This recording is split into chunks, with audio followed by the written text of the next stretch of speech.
Sir మీ జై Bharat national party ఇప్పుడు రాజధానిని ఎక్కడ పెడతారు ప్లాన్ చేస్తారు అంటే మా మేనిఫెస్టో క్లియర్. మా అధ్యక్షుల వారు కూడా అమరావతి రైతుల పక్షాన హైకోర్టులో కేసు వేశారు. ఆంధ్రప్రదేశ్ యొక్క అడ్మినిస్ట్రేటివ్ క్యాపిటల్ ఒకటే ఉంటుంది, అది అమరావతి ఉంటుంది. కానీ ఆంధ్రప్రదేశ్కి 175 నియోజకవర్గాల్లో 175 అభివృద్ధి క్యాపిటల్స్, అభివృద్ధి రాజధానులు ఉంటాయి. అంటే ప్రతి నియోజకవర్గానికి ఒక అభివృద్ధికి రాజధానిగా మారుస్తాము. దాంట్లో భాగంగానే మా మేనిఫెస్టోలో పెట్టాము, ప్రతి నియోజకవర్గానికి సంవత్సరానికి 100 కోట్లు, 5 సంవత్సరాలకు 500 కోట్లు డైరెక్ట్గా అసెంబ్లీ డెవలప్మెంట్కి ఇస్తాము. తద్వారా ఏమవుతుంది, అసెంబ్లీ యాజ్ ఎ హోల్ 500 కోట్లతో 5 సంవత్సరాల్లో రకరకాల ఇండస్ట్రీస్, లోకల్ నీడ్స్ని బేస్ చేసుకొని డెవలప్ చేసుకుంటా ముందుకెళ్తుంది. సో మా ఎజెండా ఒకటే, అడ్మినిస్ట్రేటివ్ క్యాపిటల్ ఒకటే ఉంటుంది, అది అమరావతిగా ఉంటుంది. The same time all the 175 కాన్స్టిట్యున్సీస్లో సంవత్సరానికి 100 కోట్ల చొప్పున 5 సంవత్సరాలకు 500 కోట్లు ఇచ్చి ప్రతి నియోజకవర్గాన్ని ఒక అభివృద్ధి రాజధానిగా డెవలప్ చేస్తాము. ఇప్పుడు ప్రస్తుతం ఉన్న సెటప్లో ఏంటంటే, రూలింగ్ పార్టీలో కూడా నోరున్న ఎమ్మెల్యేకి దాన్ని ఏమంటారు, వాళ్ళకే అభివృద్ధి ఫండ్స్ ఇస్తున్నారు, నోరు లేని ఎమ్మెల్యేలకు ఫండ్స్ ఇచ్చే పరిస్థితి లేదు. First thing.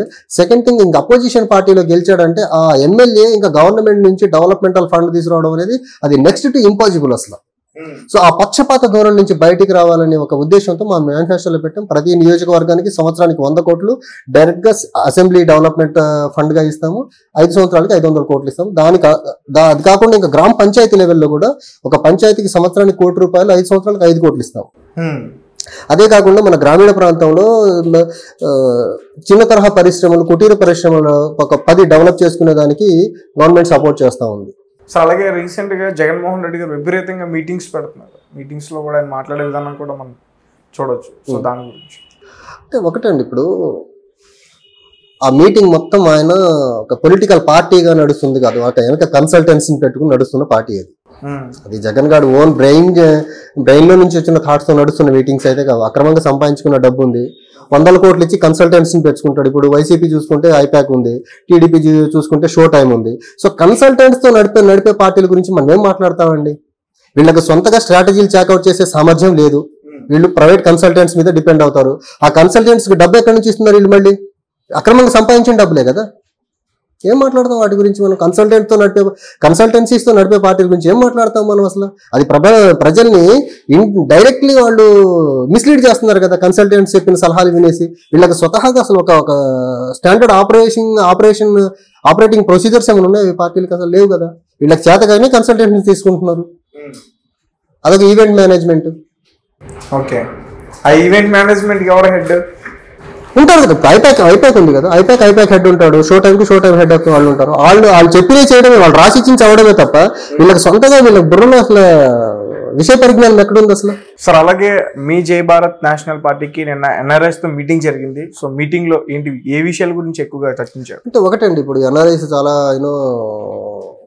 చాలా కన్సర్న్గా ఉన్నారు. ఆంధ్రప్రదేశ్లో జరుగుతున్న డెవలప్మెంట్స్ చూసి క్యాపిటల్ లేకపోవడం కానీ, పోలవరం పూర్తి కాకపోవడం కానీ, సెంటర్ నుంచి రావాల్సినవి సాధించడం ఫెయిల్ అవడంలో కానీ, వాళ్ళు ఏంటంటే వాళ్ళ దగ్గర ఉన్న మేజర్ కన్సర్న్ ఎన్ఆర్ఐస్ నుంచి వినిపించింది ఏంటంటే, అవినీతి పరులు రాష్ట్రాన్ని నడపడం ఏంటి అనేది ఒక చాలా పెద్ద కన్సర్న్ ఉందండి వాళ్ళకు. సో వాటి గురించి ఒక ఆల్మోస్ట్ 2.5 hours మీటింగ్ ఒకటి జరిగింది. వాళ్ళ కన్సర్న్స్ అన్ని వాళ్ళు మా అధ్యక్షుల వారి ముందు పెట్టారు. మా అధ్యక్షుల వారు వాటిని మేము పవర్లోకి వస్తే ఎలా వాటిని రెక్టిఫై చేస్తామనేది క్లియర్గా చెప్పారు. సో ఎన్ఆర్ఐస్ ఈ విషయంలో మాత్రం నిజంగా వాళ్ళ ఇన్పుట్స్ చాలా వాల్యుబుల్ ఇన్పుట్స్ అయితే ఇచ్చారు. సో మా అధ్యక్షులు వారు చాలా క్లియర్గా చెప్పారు, మా మేనిఫెస్టో ఎక్స్ప్లెయిన్ చేశారు వాళ్ళకి. మేము వస్తే ఇవి చేయబోతున్నాము, మేము ఫ్రీబీస్ ఇవ్వము, డెవలప్మెంట్ పరంగా ముందుకు ఎలా వెళ్ళాలనేది ఆలోచిస్తామని చాలా క్లియర్గా చెప్పామండి వాళ్ళకు. అండ్ చాలా వాళ్ళు హ్యాపీగా ఫీల్ అయ్యారు, చాలా కన్విన్స్ అయ్యారు. మా మేనిఫెస్టోలో ఉన్న అంశాలన్నీ వాళ్ళకి ఎక్స్ప్లెయిన్ చేసిన తర్వాత చాలా హ్యాపీ ఫీల్ అయ్యారు వాళ్ళు. సో ఎన్ఆర్ఐస్ నుంచి ఈసారి మాకు పెద్ద మొత్తంలో సపోర్ట్ ఉంటుందని అనుకుంటున్నామండి మేము. సార్ అలాగే వినుకొండ నుంచి మీరు కోఆర్డినేటర్గా ఉన్నారు. సో వినుకొండలో పరిస్థితి ఎలా ఉంది? అంటే ఒకటండి, మొన్న వెళ్ళాను నేను వినుకొండ. నా స్కూలింగ్ యాక్చువల్గా వినుకొండ నియోజకవర్గంలో one of the mandal Eepur అని ఒక మండల్ ఉంటుంది, ఆ మండల్లో ఇది. సో వెళ్తుంటే ఫస్ట్ రోడ్ అండి, వెరీ ప్యాథటిక్ కండిషన్లో ఉన్న రోడ్స్ ఒకటి. సో ఈపూర్ ఎంత డెవలప్ అయిందో కొంచెం క్యూరియాసిటీ ఉండింది. నా స్కూలింగ్ అక్కడే అయింది కాబట్టి ఎంత డెవలప్ అయింది అనేది ఒకటి ఉంది. కానీ వెళ్ళి చూస్తే 30 years బ్యాక్ ఎలా ఉందో ఈ రోజుకి అలానే ఉందండి. అండ్ ఆ డెవలప్మెంట్ అనేది అసలు నాకు ఒక చిన్నపాటి పరిశ్రమ అండి. ఆల్మోస్ట్ ఒక వినుకొండ బోర్డర్స్ ఆల్మోస్ట్ ఈ కార్నర్ నుంచి ఆ కార్నర్ టచ్ చేశాను. రోడ్డుకి రెండు పక్కల పొలాలే తప్ప ఏ చిన్నపాటి ఒక ఇండస్ట్రీ కానీ ఒక చిన్నపాటి medium are small scale industry కూడా కనపడలేదండి. సో ఈ లెక్కన 30 years బ్యాక్ ఎలా అయితే ఉందో ఆ కాన్స్టిట్యున్సీ ఇప్పటికీ అలానే ఉంది. అబో దానికి తోడు డెవలప్మెంట్ లేకపోగా ప్రస్తుతం ఉన్న ఎమ్మెల్యే మాజీ ఎమ్మెల్యే ఇద్దరు ఒకళ్ళ మీద ఒకళ్ళు భూ కబ్జా ఆరోపణలు చేసుకుంటున్నారు తప్ప వాళ్ళు నియోజకవర్గానికి మేము ఇది డెవలప్ చేస్తాము, నేను ఇది చేశాను అని ఆయన చెప్పే పరిస్థితి లేదు. పోనీ నేను ఇది చేశానని ప్రస్తుతం ఉన్న ఎమ్మెల్యే చెప్పే పరిస్థితి లేదు. ఈ ఆస్పెక్ట్లో చూస్తుంటే వినుకొండ నియోజకవర్గానికి వీళ్ళిద్దరూ దాన్ని ఏమంటారు పరస్పర అవినీతి అక్రమార్జనకు వాడుకుంటున్నారు తప్ప నియోజకవర్గ అభివృద్ధి కోసం ఇద్దరికి పట్టినట్టు నాకైతే అనిపించలేదండి. అదొకటి. తర్వాత వినుకొండలో ఉన్న మండల్స్లో ఆల్మోస్ట్ ఒక వినుకొండ మన టౌన్ని స్పేర్ చేస్తే రిమైనింగ్ అన్ని ఆ మండల్ హెడ్ క్వార్టర్స్లో మినిమం ఇన్ఫ్రాస్ట్రక్చర్ లేదండి. మినిమం ఆ డెవలప్మెంట్కి చాలా చాలా దూరంగా ఉన్న నియోజకవర్గం అండి అది. సో దాన్ని ఈ లీడర్స్ చేతిలో కానీ ఆ నియోజకవర్గాన్ని పెడితే ఖచ్చితంగా ఇంకా వినుకొండ అనేది ఇప్పుడు 30 సంవత్సరాలు అయింది నా స్కూలింగ్ అయ్యి, ఇంకొక 30 సంవత్సరాలు ఉన్నా కానీ అదే పరిస్థితిలో వీళ్ళు చాలా సక్సెస్ఫుల్గా నియోజకవర్గాన్ని ఉంచగలరండి వీళ్ళు. అండ్ మన ఎమ్మెల్యే గారు అంటున్నారు నేను 100 పడకల నియోజకవర్గము 100 పడకల హాస్పిటల్ని కట్టిస్తాము సీఎం గారి పర్మిషన్తో అనేసి అంటున్నారు. వాళ్ళు 100 పడకల హాస్పిటల్ దగ్గర ఉన్నారు, కానీ మా మేనిఫెస్టోలో ప్రతి నియోజకవర్గానికి మేము across state in all 175 constituencies we're going to construct NIMS standard hospital in each and every constituency of Andhra Pradesh అండి.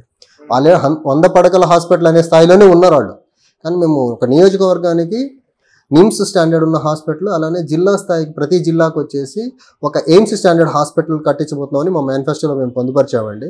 సో వాళ్లకు మాకు ఆలోచన విధానంలో డిఫరెన్స్ చూడండి. 100 పడకల హాస్పిటల్ ఎక్కడ, నిమ్స్ స్టాండర్డ్ హాస్పిటల్ ఎక్కడ, ఇది ప్రజలు కొంచెం కీన్గా గమనించి వాళ్లకు మాకు డిఫరెన్స్ చూసి మా సైడ్ నిలబడితే బాగుంటుందని మేము కోరుకుంటున్నామండి. ప్రజాబలం లేని మీరెలా ముందుకు తీసుకెళ్తారు? ప్రజాబలం లేదని మీరెలా అంటారండి? మా పార్టీ పుట్టిందే ప్రజల్లో నుంచి. రేపు చూడండి ఎన్నికలు ప్రజలు మాతో ఉన్నారు. ఈ రెండు పార్టీలతో ఈ రెండు పక్షాలతో ఒక కూటమి తర్వాత ఇంకో పార్టీ 2 పక్షాలతో విసుగు చెంది ఉన్నారు వీళ్ళు. ఏం చేయట్లేదు కదా. ఆంధ్రప్రదేశ్లో అభివృద్ధి అనేదే లేదు, రాజధాని లేదు, ప్రత్యేక హోదా రాలేదు, పోలవరం పూర్తి కాలేదు, కడప స్టీల్ ప్లాంట్ లేదు, ఒక ఇండస్ట్రీ లేదు, ఎంప్లాయ్మెంట్ జనరేషన్ యాక్టివిటీస్ లేవు. ఒక ఫ్రీబీస్తో పని అవుతుందా? ఆ ఫ్రీబీస్ కూడా రీసెంట్గా ప్రభుత్వ సలహాదారుడు ఒక ఆయన అంటాడు పెన్షన్ పడేస్తాం. ఆ భాష ఏంటి అసలు? పడేయడం ఏంటి? అలా తాతల ఆశలు ఇస్తున్నారా వీళ్ళు ప్రజలకి? పెన్షన్ ఇస్తున్నామని కూడా మర్యాదపూర్వకంగా చెప్పట్లా, పెన్షన్ పడేస్తాము.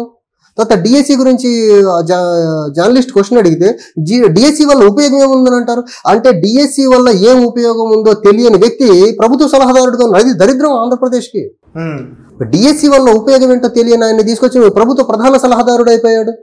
పెన్షన్ పడేస్తామని ఒక చాలా నీచమైన పదజాలం వాడతారు. పెన్షన్ పడేయడం ఏంటి? మీ తాతల ఆస్తులు ఇస్తున్నారా ప్రజలకి? ప్రజలు కట్టిన పన్నుల డబ్బులే కదా మీరు తిరిగి ప్రజలకి ఇస్తుంది. సంబోధన ఏంటి? పడేస్తామనే సంబోధన ఏంటి అసలు? మీ తాతలు ఆస్తులు ఇస్తున్నారా? మీరు రాజరికంలో ఉన్నారేమన్నా? వీళ్ళు డెమోక్రసీలో ప్రజల ఓట్ల ద్వారా ఎన్నికయ్యి నాన్ డెమోక్రాటిక్ మేనర్ లో గవర్నమెంట్ నడుపుతున్నారు వీళ్ళు. ఆంధ్రప్రదేశ్లో ఎవరైనా స్వేచ్ఛగా ధర్నా చేసుకునే పరిస్థితి ఉందా? వాళ్ళ మీద కేసులు. అసలు వీళ్ళు చెప్పిన ప్రామిస్లన్నీ ఫుల్ఫిల్ చేయకపోగా వాళ్ళు రోడ్ల మీదకి వస్తే వాళ్ళ మీద పోలీస్ కేసులు. వాళ్ళు డెమోక్రాటిక్ సెటప్ ని కంప్లీట్ గా చంపేశారు కదా వైసీపీ కానీ అంతకుముందు ఉన్న టీడీపీ కానీ. అసలు ప్రజలు స్వేచ్ఛగా వాళ్ళ వాదన వినిపించే పరిస్థితి ఏమైనా ఉందా బయట? అసలు కొన్ని ప్రజాప్రతినిధి ఈ పార్టీలో ఇంటర్నల్ డెమోక్రసీ కూడా ఉండదు. దరిద్రం పాడుగాను ఇంటర్నల్ డెమోక్రసీ కూడా ఉండదు. ఇప్పుడు వీళ్ళు 3 క్యాపిటల్ అన్నారండి వైసీపీ వాళ్ళు, లేకపోతే అప్పుడు 1 క్యాపిటల్ అని అన్నారు. అసలు అమరావతి అన్నారు. రాయలసీమ ప్రాంత వాసులు కానీ లేకపోతే ఇప్పుడు ఉన్న అమరావతి ప్రాంతంలో డీసెంట్రలైజేషన్ క్యాపిటల్ అంటే అమరావతి ఎమ్మెల్యే మంగళగిరి ఎమ్మెల్యే ఫ్రీగా తన వాయిస్ని చెప్పలేకపోయారు. పార్టీ వాయిసే తన వాయిస్ అయిపోయింది. ఇక్కడ ఈ రీజనల్ పార్టీస్ పర్టికులర్గా ఈ 2 YCP and TDP and Janasena ఈ 3 పార్టీలు అండి ఓ పర్సనల్ ఈగోస్తో పార్టీని నడుపుతున్నారు తప్ప వీళ్ళకి రాష్ట్రం ఇంట్రెస్ట్ అనేది వీళ్ళకి అసలు ఏ కార్నర్లో కూడా వీళ్ళకి రాష్ట్రం యొక్క అభివృద్ధి ఆ రాష్ట్రం ఇంట్రెస్ట్ వీళ్ళకి పట్టట్లేదు. ఏ కాడికి వీళ్ళ పర్సనల్ ఈగోస్ అంటే కుర్చీ కోసం కొట్లాట అంతే తప్ప వీళ్ళు రాష్ట్రాన్ని డెవలప్ చేయాలా లేకపోతే ఇంటర్నల్గా మా పార్టీలో ప్రజాస్వామ్యంతో లేకపోతే అసెంబ్లీలో జరిగే డిబేట్స్ లో కూడా వీళ్ళు ప్రజాస్వామ్యాన్ని ముందుకు ఏమంటారు ప్రజాస్వామ్య విలువలతో కూడిన డిబేట్స్ జరగట్లా. ఒక లీడర్ ఏది డిసైడ్ చేస్తే అదే మాట్లాడాలంటే ఎలా? ఇప్పుడు లీడర్కి ఒక పార్టీ ఒక స్టాన్స్ ఉంటుంది, కానీ అదే పార్టీ నుంచి ఎమ్మెల్యే రిప్రజెంట్ చేస్తున్న అసెంబ్లీలో ప్రజల నుంచి ఇంకొక వాయిస్ ఉంటుంది. ఆ వాయిస్ చెప్పగలగాలి కదా. మీరు విప్పులు తీసుకొచ్చి విప్పు ప్రకారమే మాట్లాడాలనేసి డెమోక్రసీలో ఆ ఎమ్మెల్యే యొక్క భావ ప్రకటన స్వేచ్ఛను చంపేస్తున్నారు కదా వీళ్ళు. సో పొత్తుల వల్ల వీళ్ళు బీజేపీని ముందుకు తీసుకొచ్చి లేకపోతే వీళ్ళు ఆంధ్రప్రదేశ్ని ఏం చేయబోతున్నారు? 10 సంవత్సరాలు మోసగించారు చాలు, బీజేపీని దూరం పెట్టండి. మీరు కూడా 5 సంవత్సరాలు పొత్తులో ఉన్నారు, మీరు అప్పుడు డెలివరీ చేయండి, ఇప్పుడు ఎలా చేస్తారు ఫస్ట్ అది చెప్పండి. సీట్ల సంగతి తర్వాత. మీరు సీట్లు షేరింగ్ కంక్లూజన్లోకి రాలేరు, మీరు మేనిఫెస్టో ప్రిపేర్ చేయలేరు, ఆంధ్రప్రదేశ్కి ఏం చేస్తారో చెప్పలేరు, ఏం కొత్తగా ఏం చేస్తారు? మీరు అన్ని ఫెయిల్యూర్సే కదా. మీరు 2014 నుంచి 19 వరకు అన్ని ఫెయిల్యూర్సే. ఆ ఫెయిల్యూర్స్ని కొత్తగా మీరు ఎలా ఓవర్కమ్ చేస్తారు? ఆ ఫెయిల్యూర్ నుంచి బయటకు వచ్చి స్పెషల్ కేటగిరీ స్టేటస్ ఎలా తీసుకొస్తారు?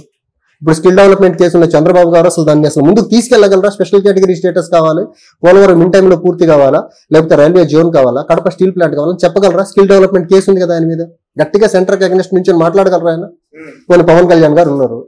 ఇప్పుడు 2019 తర్వాత ఆయన పొత్తులో బీజేపీ ఉన్న తర్వాత ఎన్నిసార్లు ఆంధ్రప్రదేశ్కి ఇవి కావాలి ఇవి ఇవ్వండి అని అడుగుతున్నారు. ఆయన అడిగితే ఏ ప్రాజెక్ట్ని వీళ్ళు ఏం అడిగితే వాళ్ళు ఏం డెలివరీ చేశారు చెప్పమనండి. సో వీళ్లకు రాష్ట్రం పట్ల చిత్తశుద్ధి లేదు, ఓన్లీ కుర్చీ కోసం వీళ్ళ కొట్లాట తప్ప ఆంధ్రప్రదేశ్ని అభివృద్ధి చేయాలని వీళ్ళకి ఏ కార్నర్లో కూడా లేదండి. Okay, right. Thank you so much. Thank you అండి.